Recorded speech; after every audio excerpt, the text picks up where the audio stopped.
Semua manusia, pujilah dan sembah Dia. Glory, haleluya, haleluya, amin. Saudara, kita bersyukur pada Tuhan kalau Allah kita Allah yang luar biasa. Dia mau turun dalam dunia ini, saudara, bagi setiap kita. Minggu depan kita akan peringati hari kelahirannya, yaitu hari Natal, saudara, di mana Yesus Kristus lahir bagi setiap kita. Ini suatu hal yang besar bagi setiap kita, suatu kesukaan, berita, kabar baik yang sangat besar bagi dunia, karena Allahnya, penciptanya, mau turun bertemu langsung dengan setiap kita, saudara. Ada hal yang sangat menarik yang saya temukan, saudara, berkenaan dengan para gembala sebagai saksi pertama saat kelahiran Yesus Kristus ke dalam dunia ini. Kita akan buka di Lukas 2, dimulai dari ayat yang ke-8. Judul perikopnya adalah Gembala-Gembala. Di daerah itu ada gembala-gembala yang tinggal di padang menjaga kawanan ternak mereka pada waktu malam. Tiba-tiba berdirilah seorang malaikat Tuhan di dekat mereka, dan kemuliaan Tuhan bersinar meliputi mereka, dan mereka sangat ketakutan. Lalu kata malaikat itu kepada mereka, "Jangan takut, sebab sesungguhnya aku memberitakan kepadamu kesukaan besar untuk seluruh bangsa. Hari ini telah lahir bagimu juru selamat, yaitu Kristus Tuhan di kota Daud. Dan inilah tandanya bagimu, kamu akan menjumpai seorang bayi dibungkus dengan lampin dan terbaring di dalam palungan." Dan tiba-tiba tampaklah bersama-sama dengan malaikat itu sejumlah besar bala tentara surga yang memuji Allah, katanya, "Kemuliaan bagi Allah di tempat yang maha tinggi, dan damai sejahtera di bumi di antara manusia yang berkenan kepadanya." Saudara, ini hal yang sangat luar biasa. Kita lihat di dalam kisah ini, saudara, bahwa saat itu para gembala sedang menjaga kawanan ternak dombanya, saudara. Dan kita tahu juga bahwa para gembala adalah orang-orang yang dikesampingkan, karena pekerjaan menjadi gembala domba saat itu adalah pekerjaan yang sangat rendah, sangat hina, tidak terhormat, bahkan identik dengan kemiskinan. Tentunya gembala-gembala ini adalah orang yang memiliki taraf kehidupan menengah ke bawah, saudara, sehingga mereka harus menjadi seorang gembala.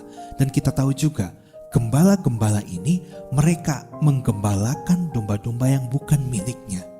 Mereka ini tidak dianggap, saudara, oleh masyarakat pada umumnya, karena mereka adalah orang-orang kecil, orang-orang yang tidak punya titel yang banyak, orang-orang yang tidak memiliki harta kekayaan, bahkan orang-orang yang tidak memiliki jabatan yang tinggi, saudara. Tetapi Allah ini luar biasa. Ternyata waktu Yesus lahir ke dalam dunia ini, berita pertama kali diberitahukan kepada para gembala ini, yaitu kaum yang lemah, yaitu kaum yang tidak dipedulikan, tidak dianggap oleh masyarakat pada umumnya. Bukan kepada raja, saudara, bukan kepada petinggi-petinggi saat itu, tetapi Yesus lahir pertama kali diberitahukan kepada orang-orang yang tidak diperhitungkan oleh masyarakat pada umumnya. Ini suatu hal yang besar. Saya bisa bayangkan, saudara, dikatakan dalam ayat ini, bala tentara surga menyanyikan kemuliaan bagi Allah. Berarti pada waktu itu mungkin keadaan sedang dingin, gelap, saudara. Tiba-tiba muncullah para malaikat dengan sinarnya yang begitu kemilau. Tiba-tiba mereka menyanyikan pujian bagi Allah. Seakan-akan para gembala ini menonton sebuah konser yang besar yang ada di hadapannya saat itu, saudara. Saya percaya hal ini sangat indah, sangat luar biasa dibanding kita menonton konser yang ada di dalam dunia ini. Walaupun kita menonton artis yang sangat terkenal sekalipun, saya percaya kidung pujian surgawi yang malaikat naikkan jauh lebih indah daripada konser apapun yang pernah ada di bumi ini. Dan ini suatu kehormatan yang luar biasa yang para gembala ini terima, saudara. Karena kabar baik, Injil keselamatan, kelahiran Yesus pertama kali diberitakan kepada para gembala, orang yang tidak diperhitungkan. Dan kita bisa kenal bahwa Allah kita ini Allah yang sangat rendah hati sekali. Sehingga ia lahir bukan hanya untuk orang-orang tinggi, orang-orang kaya saudara, orang-orang yang punya jabatan tinggi. Tapi pertama kali ia hadir bagi setiap kita. Mungkin orang yang tidak memiliki apa-apa, orang yang miskin, orang yang tidak punya titel saudara, orang yang tidak diperhitungkan oleh orang lain. Tetapi Allah hadir bagi orang yang paling dianggap rendah oleh sesamanya. Ada beberapa hal yang menarik yang dimiliki oleh para gembala kalau saya perhatikan saudara di dalam ayat yang sudah kita baca. Yang pertama, para gembala ini memiliki sikap dan karakter yang selalu waspada, selalu berjaga-jaga saudara. Walaupun malam hari itu biasanya adalah waktu di mana kita ini tidur, istirahat. Dan bisa dibayangkan saudara, mungkin pada malam itu cuaca juga dalam keadaan yang sangat dingin. Saya pernah pergi ke Bethlehem saudara pada waktu sekitar bulan Februari. Dan siang hari saja keadaannya saat itu sangat dingin saudara. Lagi musim dingin. Bisa dibayangkan pada waktu sore atau malam hari itu sangat dingin sekali. Dan kita lihat para gembala ini mereka sedang berada di luar, outdoor saudara. Karena sedang menjagai domba-domba yang ada. Nah saudara, karakter yang dimiliki oleh para gembala ini adalah sungguh berjaga-jaga dan waspada. Karena domba yang mereka gembalakan saat itu bukan domba milik mereka, tapi milik orang lain. Jadi mereka itu punya majikan saudara. Mereka ini adalah gembala-gembala upahan. Nah saudara, karena itu mereka harus menjaga domba-domba ini dengan sangat baik. Jangan sampai ada binatang buas yang menerkam para dombanya, atau jangan sampai ada pencuri atau perampok yang datang untuk mencuri daripada domba-domba itu saudara.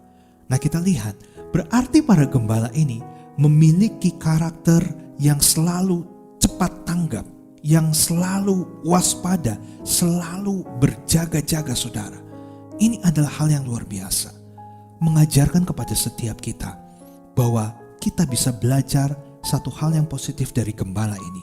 Kita pun harus jadi anak-anak Tuhan yang bisa selalu waspada, selalu cepat tanggap, selalu berjaga-jaga, selalu peka dalam segala hal yang terjadi dalam kehidupan kita saudara.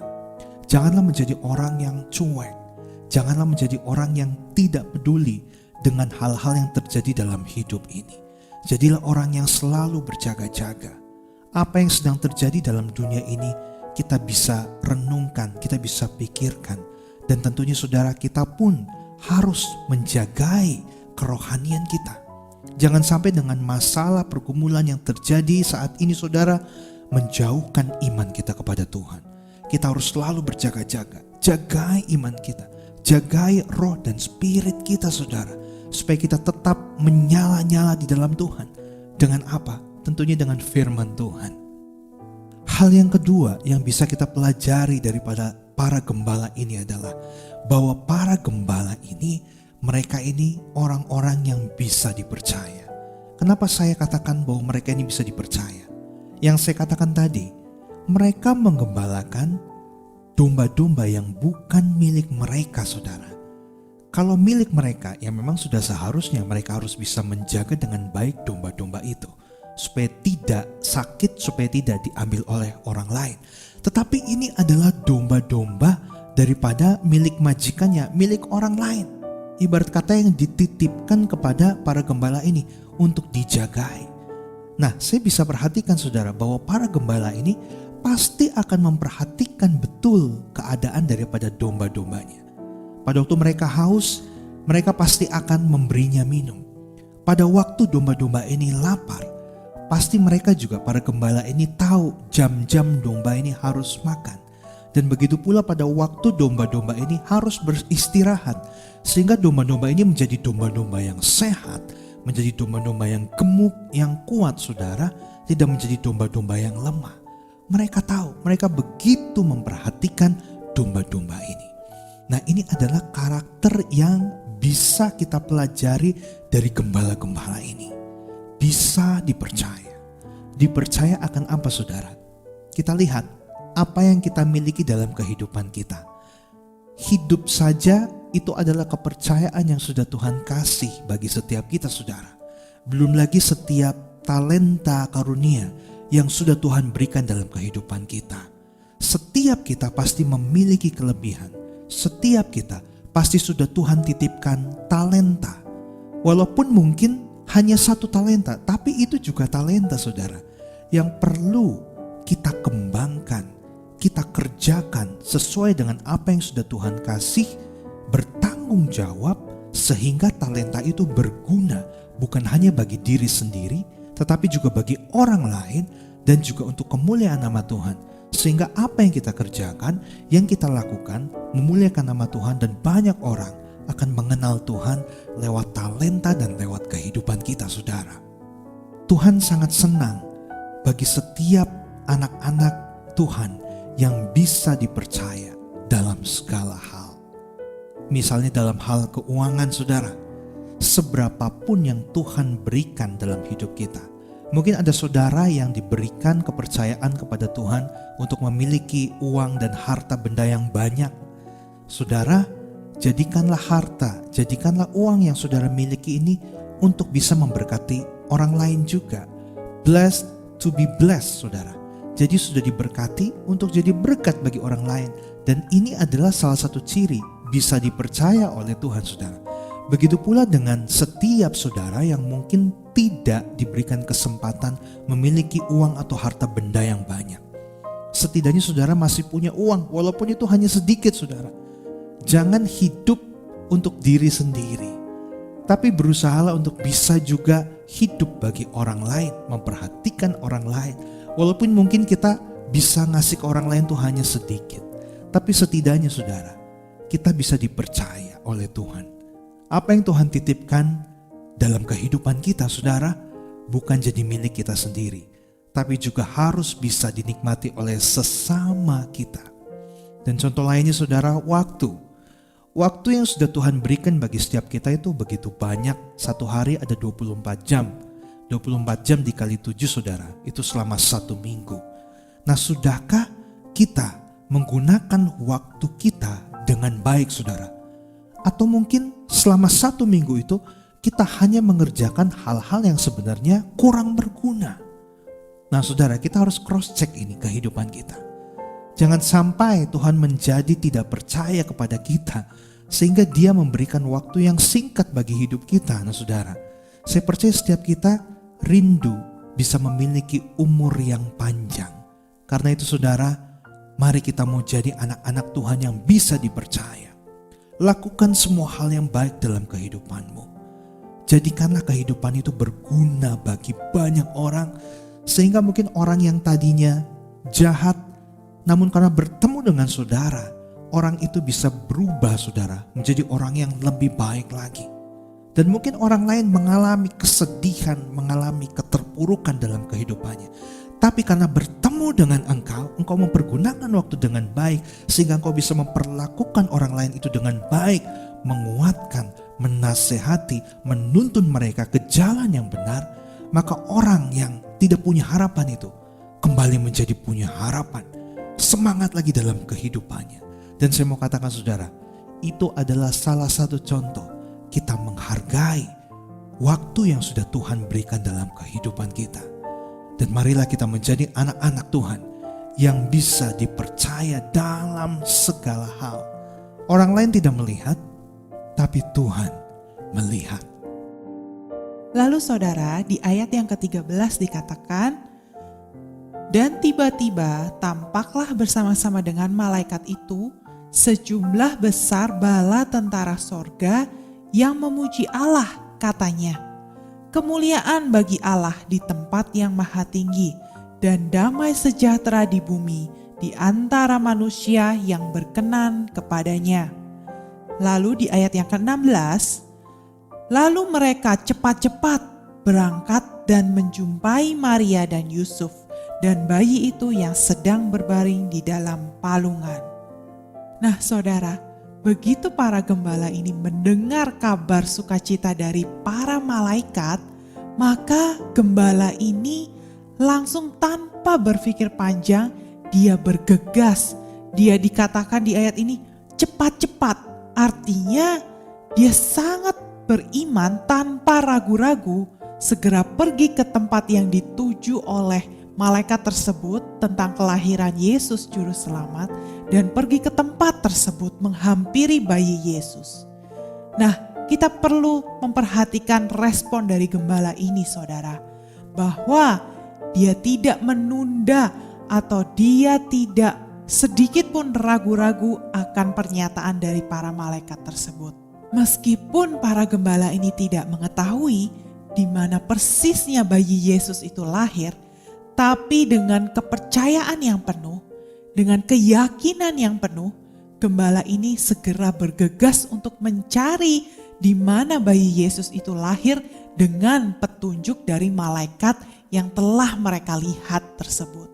Terkadangkala kita ini sudah mendapatkan petunjuk dari Tuhan lewat firman-Nya, lewat apa yang kita baca, lewat kejadian di sekitar kita, tentang petunjuk apa yang harus kita lakukan setelah ini. Tetapi terkadang kita itu tidak percaya kepada firman Tuhan. Terkadang kita itu ragu akan panggilan Tuhan. Terkadang kita ini ragu akan jalan-jalan Tuhan. Padahal jelas-jelas firman Tuhan sudah mengatakan dengan lengkap petunjuk-petunjuk yang harus kita lakukan untuk mencapai kehendak Tuhan, untuk melakukan segala yang Tuhan mau. Tapi terkadang kita ini ragu sebagai manusia. Kita cenderung tidak mau taat, saudara. Ketika kita sudah menerima panggilan dari Tuhan atau petunjuk dari Tuhan, terkadang kita suka menunda-nunda. Terkadang kita tidak langsung cepat untuk menyelesaikan tugas-tugas yang sudah diberikan oleh Tuhan. Tapi kita cenderung menunda pekerjaan-pekerjaan kita.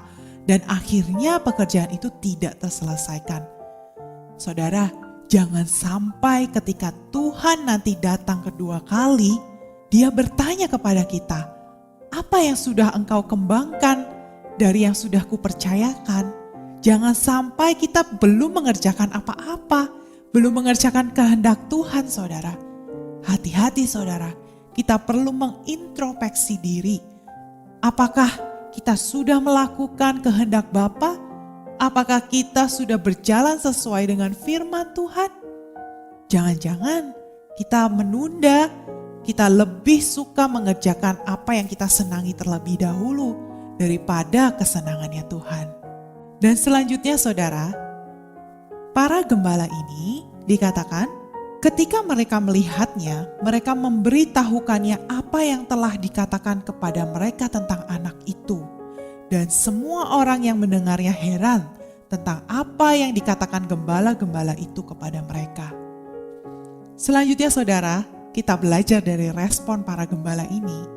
Para gembala ini menyaksikan apa yang telah mereka lihat, apa yang telah mereka yakini tentang kedatangan para malaikat itu dan juga kelahiran Yesus. Mereka begitu antusias, mereka begitu bersuka cita mendengarkan kabar baik ini. Sehingga hati mereka, bibir mereka, lidah mereka tidak tahan untuk menceritakannya kembali kepada semua orang yang mereka temui pada saat itu. Nah, saudara, seharusnya ketika kita sudah menerima Yesus di dalam hati kita, di dalam hidup kita, dan kita sudah lahir baru secara roh, artinya kita sudah memiliki sukacita di dalam hati kita. Seharusnya sukacita itu meluap keluar, saudara.